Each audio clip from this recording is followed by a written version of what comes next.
एक छोटे से गांव में अयान नाम का 8 साल का बच्चा रहता था। उसकी दुनिया उसके अम्मी अब्बू थे। घर गरीब था लेकिन मोहब्बत बहुत थी। अयान के अब्बू मजदूरी करते थे। शाम को जब घर लौटते तो अयान दौड़कर उनसे लिपट जाता। एक दिन काम से लौटते समय उनके अब्बू का एक्सीडेंट हो गया। जब गांव वाले उनका जनाजा लेकर आए तो अयान समझ ही नहीं पाया कि क्या हुआ है। वह बार बार अपने अब्बू को हिलाकर कह रहा था, अब्बू उठ जाइए, आपने मुझे बाजार ले जाने का वादा किया था। लेकिन अब्बू हमेशा के लिए खामोश हो चुके थे। अम्मी ने बेटे को सीने से लगाया और दोनों रोते रहे। अब घर चलाने की जिम्मेदारी अम्मी पर आ गई। वह लोगों के घरों में काम करती और किसी तरह बेटे को पालती। कई बार खुद भूखी सो जाती लेकिन अयान को कभी भूखा नहीं रहने देती। एक रात अयान ने देखा कि उसकी अम्मी सिर्फ पानी पीकर सो गई है। उसने पूछा, अम्मी, आपने खाना क्यों नहीं खाया? अम्मी मुस्कुराकर बोली, बेटा मुझे भूख नहीं है। लेकिन अयान समझ गया कि घर में सिर्फ उसके लिए खाना बचा था। उस दिन वह बहुत रोया। समय बीतता गया। फिर एक दिन अम्मी भी गंभीर रूप से बीमार पड़ गई। दवा के पैसे नहीं थे। अयान गांव के लोगों से मदद मांगता रहा लेकिन किसी ने ध्यान नहीं दिया। एक रात अम्मी ने उसे अपने पास बुलाया। उसकी सांसें तेज चल रही थी। उन्होंने कांपते हुए हाथ से अयान के सिर पर हाथ रखा और कहा, बेटा, अगर मैं न रहूं तो कभी नमाज मत छोड़ना, अल्लाह पर भरोसा रखना।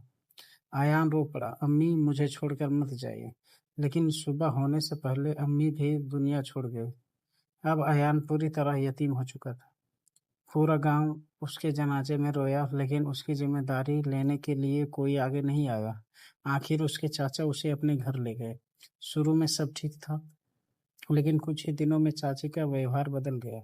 उन्हें लगता था कि अयान घर पर बोझ है। सुबह अंधेरे में उसे जगा दिया जाता। वो पानी भरता, झाड़ू लगाता, बर्तन धोता और जानवरों को चारा डालता। जब घर के बच्चे स्कूल जाते अयान उन्हें दूर से देखता रहता। उसका भी मन पढ़ने का करता था लेकिन चाचा कहते, पढ़ाई तुम्हारे बस की बात नहीं है। एक दिन गांव के स्कूल के बाहर खड़े होकर वह बच्चों को पढ़ते देख रहा था। तभी एक शिक्षक ने उसे देखा। उन्होंने पूछा, बेटा तुम स्कूल क्यों नहीं आते? अयान की आंखों में आंसू आ गए। उसने अपनी पूरी कहानी सुना दी। शिक्षक की आंखें भी भर आई। उन्होंने अयान का दाखिला स्कूल में करवा दिया और उसकी किताबों का इंतजाम भी कर दिया।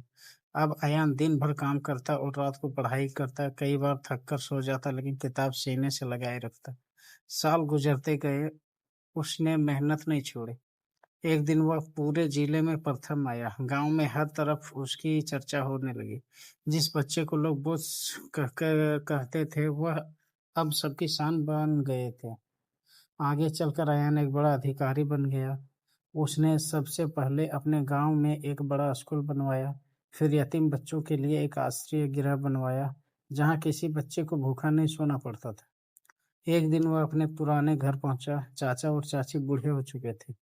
उनके अपने बच्चे उन्हें छोड़कर शहर चले गए थे। वे अकेले थे।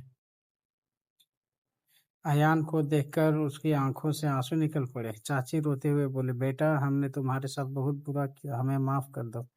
अयान कुछ देर चुप रहा। उसे अपना बचपन याद आया, भूखी रातें, आंसू, ताने और अपनी माँ की याद। फिर उसने आगे बढ़कर चाचा चाची के हाथ पकड़ लिए। मैंने आपको माफ किया क्योंकि मेरी अम्मी ने मुझे नफरत नहीं मोहब्बत सिखाई थी।